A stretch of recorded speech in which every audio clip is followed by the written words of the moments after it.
안녕하세요. 한의학 박사 정은하 원장입니다. 오늘은 성장에 관련된 오해들을 먼저 알아보고 키 성장 치료는 어떻게 하는지에 대해서 알려드리겠습니다. 키는 유전이라 개선시킬 방법이 없지 않나요? 네, 체질이라는 얘기를 많이 들어보셨을 겁니다. 부모의 체형, 골격, 기질 등을 물려받는 것을 체질이라고 하는데, 체질이 유전되듯 키 역시 유전의 영향을 많이 받습니다.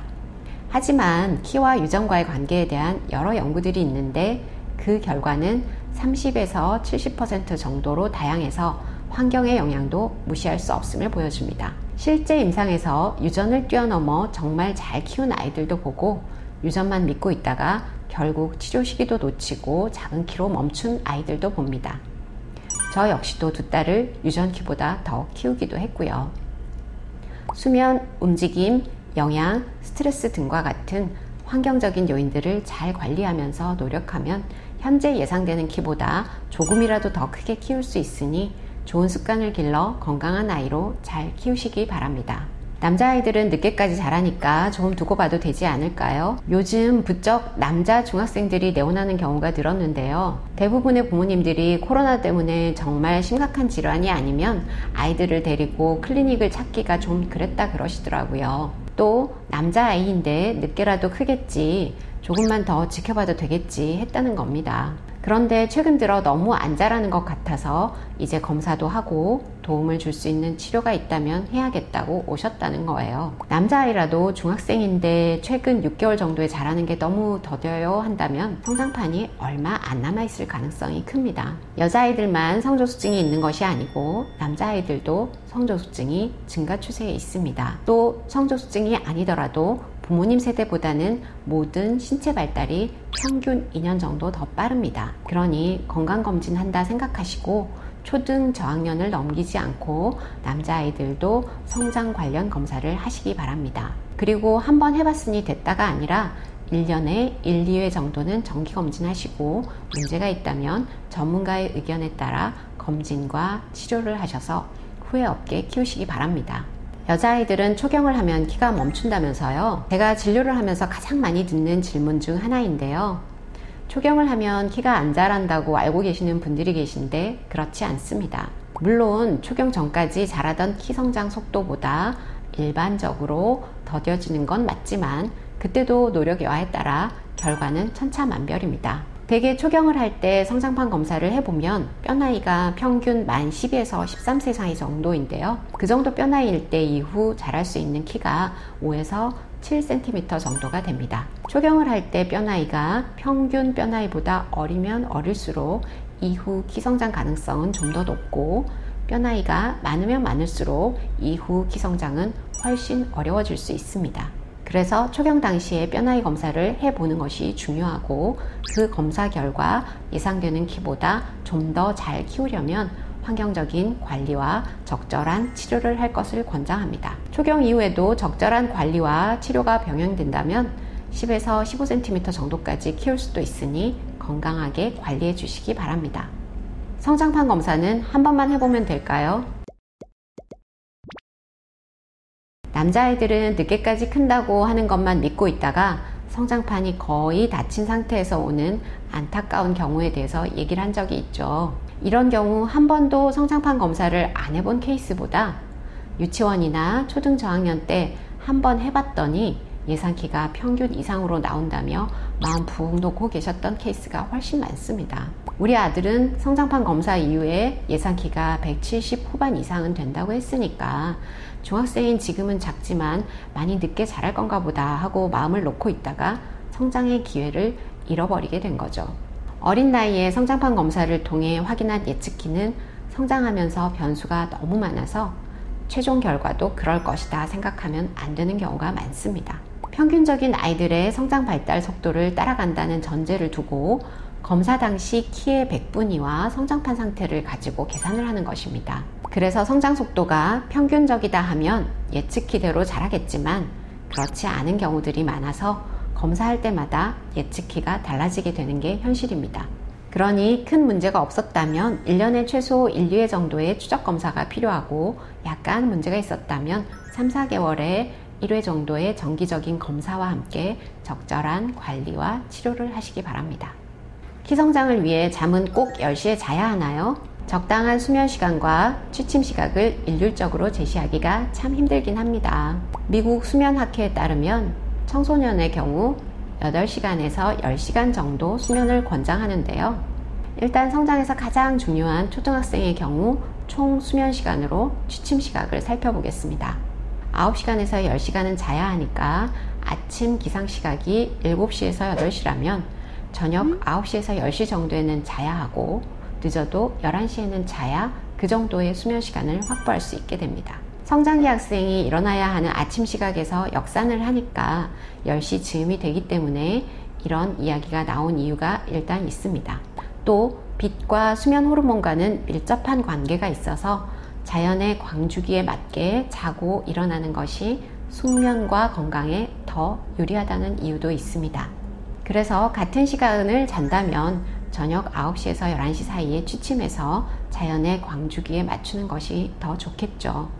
그런데 총 수면 시간도 중요하지만 키 성장과 건강을 위해 가장 중요한 건 수면 초기 3-4시간인데요. 하루 중에 분비되어야 할 성장 호르몬의 60에서 70% 이상이 분비되는 시간입니다.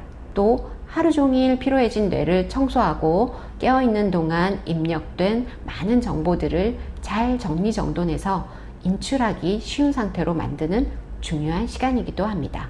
그래서 초기 수면을 얼마나 깊은 숙면으로 빠지게 하느냐가 관건인데요. 그러려면 취침 2시간 전에는 음식 섭취를 마무리해 주어야 하고 취침 1-2시간 전에는 전자기기를 제한하고 약간 노란빛의 실내등 아래에서 가벼운 활동이나 책을 읽으면서 잠잘 준비를 하는 것이 필요합니다. 참고로 성인에게 필요한 수면 시간은 최소 7시간 정도인데요. 아이와 부모님의 건강을 위해 지혜로운 수면 계획을 세우시기 바랍니다. 한약이 뼈 나이를 빨리 가게 한다는 얘기들이 많던데 정말인가요? 결론부터 말씀드리면 한약이 뼈 나이를 빨리 가게 하지 않습니다. 키성장이나 성조수증 치료를 할 때 정말 중요한 것이 적절한 속도로 뼈 나이를 조절하는 것인데 키성장과 성조수증 치료를 하는 한약이 뼈 나이를 빨리 가게 하면 안 되지요. 본원에서 치료받은 아이들의 뼈 나이 진행에 대한 결과를 예시로 알려드리겠습니다. 첫 내원 시 본인 나이와 뼈 나이의 갭이 2년 이상 빨랐던 아이들의 72%가 1년 치료 후 갭이 3에서 6개월 정도 줄어드는 결과를 보였고요. 2년 치료 후에는 79%의 아이들이 본인 나이와 뼈 나이의 갭이 6개월에서 1년 정도 줄었습니다.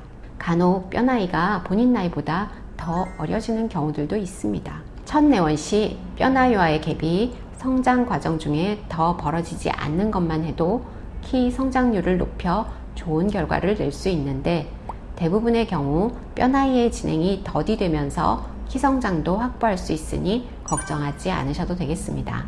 어떤 경우에 키 성장 치료가 꼭 필요한가요? 키라고 하는 것이 개인의 가치관이 많이 개입되는 영역이다 보니 치료가 필요한 기준이 참 모호할 수 있습니다. 하지만 의학적으로 치료가 꼭 필요한 경우부터 말씀드릴게요.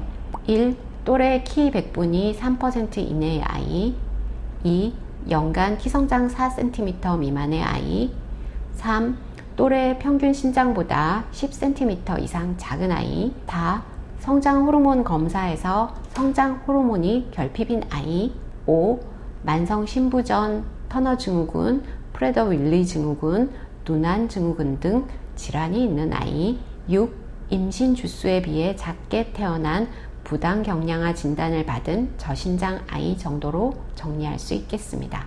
말씀드린 1, 2, 3번의 경우는 특발성 저신장증일 가능성이 큰데요. 저신장이 되는 특별한 원인은 없고 성장 호르몬 분비는 정상인 경우를 얘기합니다. 대개는 부모님의 키가 작은 경우들이 많죠. 이외에도 저신장은 아니지만 결정한 진로가 예체능계여서 신체 조건이 필요한 경우라든지 또 키에 대한 남다른 니즈가 있어서 키가 작은 걸로 정신적인 문제를 야기할 가능성이 있는 경우 등에는 성장 치료를 할 수 있겠습니다. 마지막으로 성장과 따로 생각할 수 없는 성조수증 치료를 하는 경우 키 성장이 예상보다 잘 안 되면서 최종 키에 손실이 예측될 때도 키 성장에 대한 보조적인 치료를 해주어야 합니다. 키성장 치료는 어떻게 하나요? 성조숙증, 성장, 성적은 부모님들이 우리 아이들의 문제 중 가장 관심 있는 문제들이죠. 그래서 키성장에 좋다는 영양제들도 정말 많이 먹이고 계시던데요. 영양제는 정확히 얘기하면 건강기능식품으로 전문 의약품이 아님을 알고 너무 큰 기대를 하지 않는 것이 맞습니다. 성장지연이나 성장장애를 치료하는 방법 역시 양의학적으로는 성장주사가 있고 한의학적으로는 한약치료가 있습니다. 성장주사는 매일 또는 일주일 단위로 자기 전에 자가로 주사를 하게 되는데요. 성장호르몬 결핍이 있거나 질환에 의한 저신장증에는 효과가 확실히 있는데 특발성 저신장의 경우는 효과를 보장할 수 없는 부분이 있어서 신중히 생각하고 결정하셔야 합니다. 최근에는 큰 키에 대한 선호로 저신장이 아님에도 키를 더 키우기 위해 성장주사를 맞는 경우도 많아졌는데 효과도 효과지만 부작용에 대해서도 전문의로부터 충분히 확인하시는 것이 필요하겠습니다. 한의학적으로 처방하는 성장한약은 성장지연이나 성장장애가 나타나는 원인을 분석해서 1:1 맞춤 처방을 하게 되니 부작용의 위험이 적겠죠.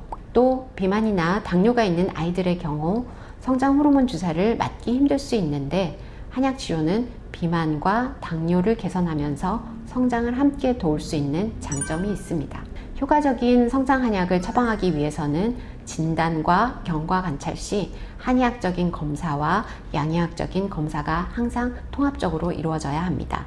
이렇게 제대로 진단하고 처방된 한약은 체질 개선 및 면역력 증진과 함께 효과적인 키성장도 얻을 수 있어 자연스러운 성장치료라고 할 수 있습니다. 어떠한 질환이든 치료 효과를 높여주고 지속시키기 위해서는 건강한 생활관리가 필요한데 한의학적인 섭생 원리를 처음부터 교육하고 관리하는 것이 한의학 치료의 장점이라고 할 수 있겠습니다.